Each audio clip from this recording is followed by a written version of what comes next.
হরে Krishna. Mayapur নিতাইগৌর kitchen থেকে সবাইকে স্বাগতম। আপনারা কেমন আছেন? আশা করি গণিতের কৃপায় সবাই ভালোই আছেন। আজকে আবার চলে এসেছি নতুন একটা ভিডিও নিয়ে। আজকে বানাবো পনিরের বাপা। কলা পাতার মধ্যে দেখুন, কলা পাতা নিয়েছি, কলা পাতায় পনিরের বাপা। এর জন্য আমার পনির লাগছে, তার জন্য এখানে পনির নিয়েছি। পনিরটাকে আমি এরকমভাবে এই যে পিস পিস করে নিয়েছি, এরকমভাবে পিস করে নিয়েছি। আর এখন আমি একটু মশলা নেব, যেহেতু পনির ভাপা করব, তার জন্য ভাপার জন্য মশলা লাগছে। এখানে আমি নিয়েছি নারকেল কুড়া, এখানে চাল মগজ, আর এখানে নিয়েছি পোস্ত, আর এখানে গোটা জিরে, আর এখানে নিয়েছি একটু আদার টুকরো আর কাঁচা লঙ্কা, স্বাদ মতো লঙ্কা। এখন প্রথমে আমি এইগুলি সবগুলো উপকরণ একটু বেটে নিচ্ছি। দিয়ে দিলাম লঙ্কা, জালটা আপনারা পছন্দ মতো দিতে পারেন, কম বেশি করে নিতে পারেন। আর এখানে আমি দিয়ে দিচ্ছি চালমগজ, পোস্ত, গোটা জিরে, মানে আর নারকেল সব দিয়ে প্রথমে একটা পেস্ট বানিয়ে নিচ্ছি। দেখুন আমি যে একটা ভালোভাবে পেস্ট বানিয়ে নিয়েছি। হ্যাঁ, দেখুন একটা পেস্ট বানিয়ে নিয়েছি, একদম স্মুথ করে একটা পেস্ট হয়েছে। এখন আমি এখানে স্বাদ মতো লবণ দিয়ে দিচ্ছি, আর এখানে একটু চিনিও দিয়ে দিচ্ছি। আর এখানে এই যে কাঁচা সর্ষের তেল 2 চামচ দিয়ে দিলাম। ভালোভাবে পেস্টটাকে একটু মিশিয়ে নিচ্ছি, একদম লবণ আর চিনি তেলটা যাতে একদম মিশে যায়। দেখুন এটা ভালোভাবে পেস্টটা মিশিয়ে নিয়েছি। এখন এখান থেকে আমি পনির পিস দিয়ে দিচ্ছি।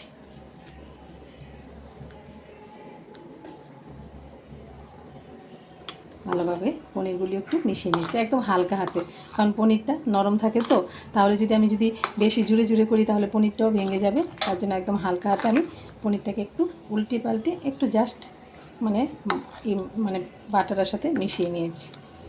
এই যে এখন আমি এখানে কলা পাতা নিয়েছি। দেখুন কলা পাতা নিয়েছি, কলা পাতাটা ভালো করে পরিষ্কার করে নিয়েছি। এখন আমি এখানে দিয়ে দিচ্ছি পনির পিস, আর একটু পেস্ট দিয়ে দিচ্ছি, আর এখানে একটা কাঁচা লঙ্কাও দিয়ে দিচ্ছি। আর এখানে আমি অল্প পরিমাণে একটু সরিষার তেলও ওপরে দিয়ে দিচ্ছি। ভালোভাবে এর উপরে একটু পেস্ট দিয়ে দিলাম, দিয়ে এবার কলা পাতাটাকে মুড়িয়ে নিচ্ছি। এই যে এরকমভাবে মুড়িয়ে নিচ্ছি, এই পিঠটা এরকমভাবে দিয়েছি। আর এটাকে এরকম মুড়িয়ে আমি এই যে সুতা নিয়েছি, সুতা দিয়ে বেঁধে নিচ্ছি।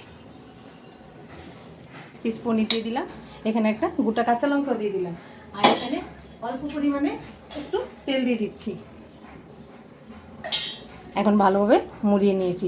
দেখুন এটা কিন্তু আমি একদম উল্টা পিঠটা ভিতরে দিয়েছি, আর সোজা পিঠটা এভাবে দিয়েছি, কারণ এই সোজা পিঠটা দিলে ভালোভাবে মানে থাকবে, নয়তোবা ছেড়ে দেবে।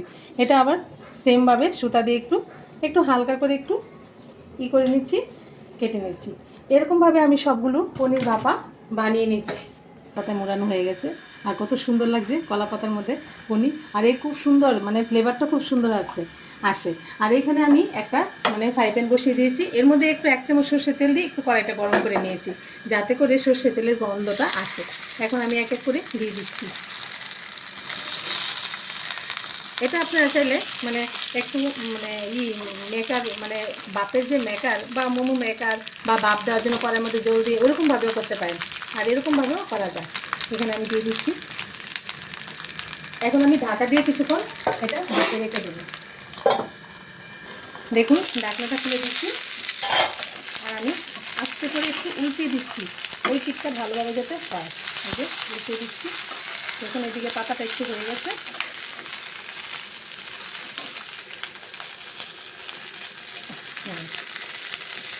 চেপে করে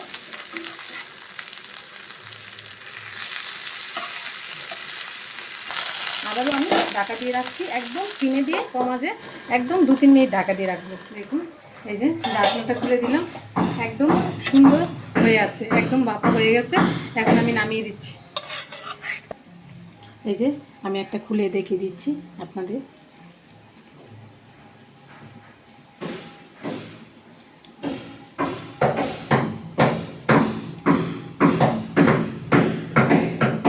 কত সুন্দর হয়েছে। এরকমভাবে আপনারা বানিয়ে ভোগ লাগিয়ে প্রসাদ পেতে পারেন। গরম রাইসের সাথে মানে এই বাপাটা দিয়ে আর কিছুই লাগবে না, এত ভালো লাগে। তাহলে আজকে ভিডিও এখানেই শেষ। সবাই ভালো থাকবেন, সুস্থ থাকবেন, আবার দেখা হচ্ছে পরের ভিডিওতে। হরে কৃষ্ণ।